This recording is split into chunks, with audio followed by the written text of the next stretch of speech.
Something is sitting with me as I'm walking. Yes, I'm surrounded by trees.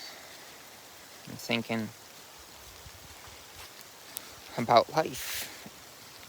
Always thinking about life, right? How, as it's snowing, / hailing, raining, whatever label we want to give it, it's happening.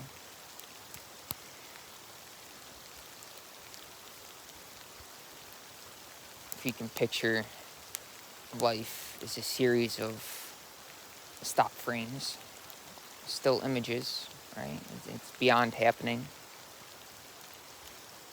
When we're completely present, we feel that constantly in the moment. But as I'm thinking about life, I'm thinking about air, thinking about the heart, the air element, as it's related to the heart, as I'm surrounded by trees.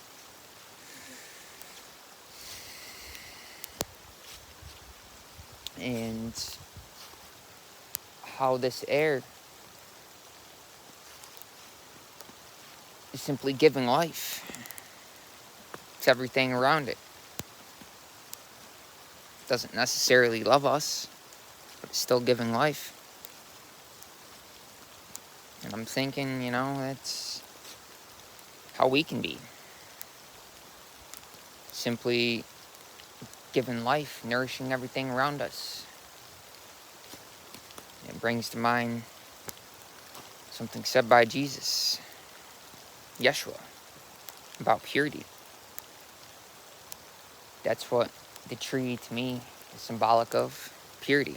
Also groundedness, right? Mother Earth element. But at the same time, simultaneous, symbolic of purity. We can live in harmony, in balance. That Earth element, that part of our tree of life, the spine. Earth element, having to do with survival, groundedness, right? Our origin. We can know our origin all the way to the ultimate, which is top of the spine, the other end of the tree of life, right? But at the center, the tree of life is the heart element. And when we're in balance, both the masculine and feminine energies, the Inga and the Pingala, operating at full force and in proper balance within us, within our sacred tree of life, when we respect and protect and nourish our vitality, naturally, it's going to be reflected outwardly. And we're going to see that same precious life energy and vitality reflected outwardly in the world around us. And we'll respect all of creation. And as we respect ourselves, self-respect, right? It's a fundamental principle. Not to make this about me, but, talking about purity, that's a life principle. Self-respect, it's a great principle. Live by. Calmness, exercise, simple diet, and determination. Those are my fundamental principles. And, a couple of rules, personal rules, we could say, for me at least. It's working well for me. Is no meat eating, no gambling, no intoxication, and no sex. Celibacy. Especially celibacy. That really allows us to protect our vitality, right? Semen, each of us is brought into physical existence through one semen cell. And when we really think about this and understand this, or at least try to understand it, try to conceptualize it, we'll realize, wow, why expend this precious light, this seed, in the worldly, in worldliness. When I can protect my vitality. Now, as I was talking about purity, that's really how we can protect our vitality. Both purity in body and mind. We can't separate the two. They're one and the same. They're part of the same eternal process. It's an ongoing process. It's continuous. Although we might feel complete inwardly, we are complete. We're right where we need to be. At the same time, creation, the source beyond it, transcendent to it, yet simultaneously immanent within it, is an ongoing process, an eternal process. So even though we feel complete, the process itself isn't complete because it's eternal. And when we identify with the process, not with the body and mind, which is limited because that can't take that with us, right? Nor any of our physical possessions. When we identify with the process as such, naturally we'll want to be and act harmoniously. And we do that by living in purity. And as I mentioned previously, a few minutes ago, now, Jesus said something about purity, which I want to mention. He said that those that are pure in heart will see God. He didn't say that those of a certain religion, or those that are a Christian, or those of a certain creed, belief, or nationality, or those that have certain personality. He didn't say that you had to be qualified in terms of those things to see God. He said that those that are pure in heart will see God. That means anybody. That means all of humanity. Anybody who is living and being in purity can see God. And thus, we want to understand this so that we can open up our heart, because the problem we face as humanity is many of us are excessively focused on survival, which is that earth element, that groundedness. And we don't want to negate this aspect of our life, right? But we don't want to be fixed there and trapped there below the catchment. We could say the solar plexus, which is like personal willpower, right? Kind of personal ambition. Our fire, our digestion, the fire behind the digestion, the digestive force within us. It's not my personality, it's not me that's digesting food. I eat this piece of bread and it turns into a human being. Wow, what's doing that? A certain intelligence, right? You want to be in tune with this life force within us, this energy, this vitality. And if our attention, our awareness is constantly directed outwardly into the worldly, into something outside of us, outside of our own being, I mentioned in the last video, spiritual truth really has no meaning. We might search in the world for meaning, or search in the world for happiness, or pleasure, or whatever it is, but really, we're not seeking meaning. Well, everybody intrinsically seeks, is longing for, is seeking their own being. That's a true meaning. It's founded in that silence, in the presence, our awareness, our soul awareness. And if that's always engaged in something outside of us,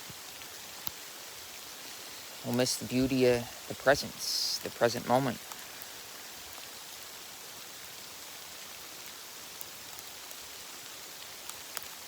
You know, Mother Nature, there's nothing impure about her.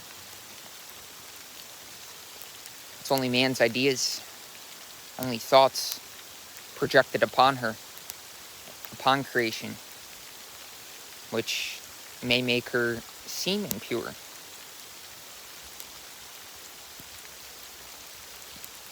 But fundamentally, we all know that intrinsic purity, although we might be caught up in the worldly.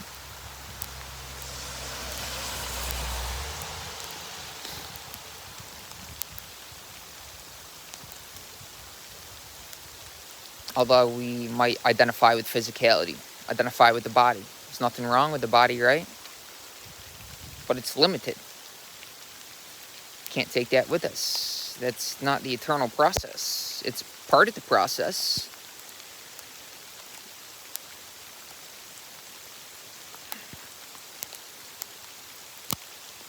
It's not the whole process.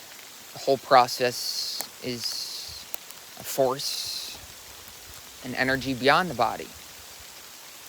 And although the body is part of the process, as a drop in the ocean, right? We want to also understand that the ocean is in the drop. The body, the part, is in the whole ocean, and the whole ocean is in the part, is in the drop. The whole is in the part, and the part is in the whole. The drop is in the ocean, and the ocean is in the drop. But many may not see this if they're identified with the groundedness, the earth element, simply survival. Identified with the body, which is being identified with limitation. If there's an identification with limitation, it's hard to see beyond that. And that's really where inner discipline comes into play. For without inner discipline, we're caught up in various attractions, outward attractions. Our attention is directed outwardly, constantly. Our awareness is fixed in something outside of us, rather than intrinsically towards our inner purity, our inner being, which is not only beyond physicality, but it's beyond the mind, it's beyond thinkingness, beyond thought process, beyond a sense of personal identity, personal meanness. There's nothing wrong with that. It allows us to function and interact with the world. We want to be in balance. We want to fulfill our role, whatever that is, whatever our purpose. Each of us has a distinct purpose or a role to fulfill in this world. Why we were brought into existence, our reason for being. But our reason for being need not necessarily be limited to intellectuality. It can come from the heart. Lovingness can animate our intelligence and our awareness. And our actions can be spontaneous, can arise from the heart, from that energy within us in the tree of life, rather than the groundedness in the earth element and survival, rather than constantly being motivated to act and to do from survival. What is the foundation of our doing? We must do. We must act. We don't want to be a stone Buddha trapped in a cave all of our lives, right? We can meditate. That can be a part of our daily life. We don't necessarily want to meditate 24/7 though. right? Because we want to be in balance.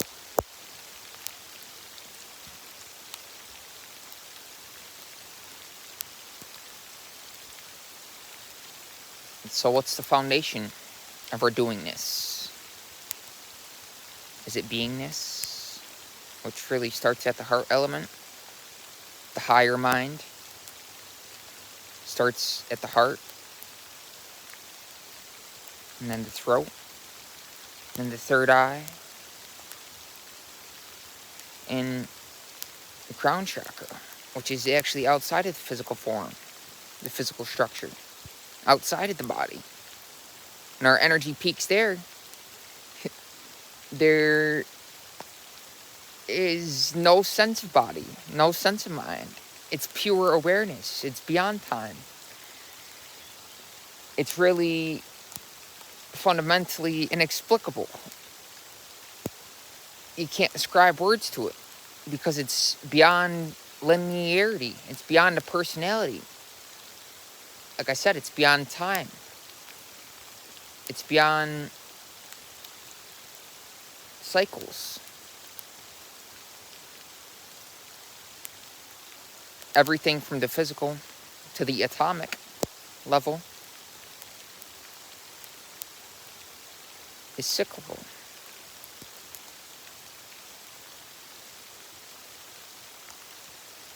But there's something beyond that. Something beyond that, yet simultaneously within us. We can call this infinite intelligence. We want to be conscious of this, always. This life force, this energy, which is eternally connected to that infinite intelligence. You want to be constantly conscious of that within us, of the life essence, beyond all appearance, yet simultaneously immanent within it, expressing as it, expressing as us. Because then we'll respect it, not only within us, but in everything around us. And as we respect life around us, we'll protect our vitality, and we'll live in purity.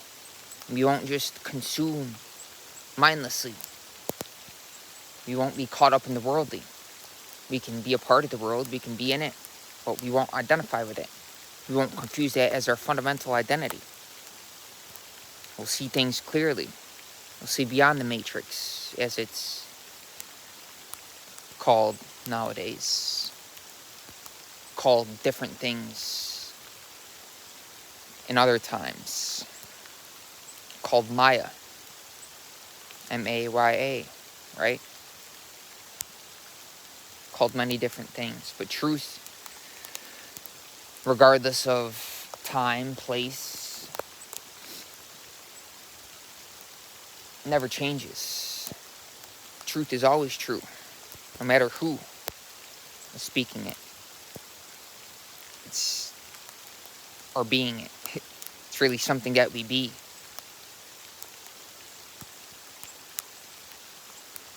Of course, we can think about it,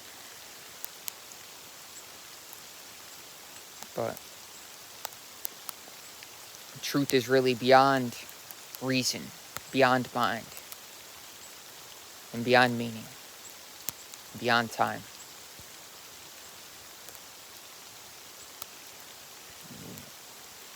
Get in tune with that attunement, spiritual alignment, and the silence of an open heart, and silence found in purity.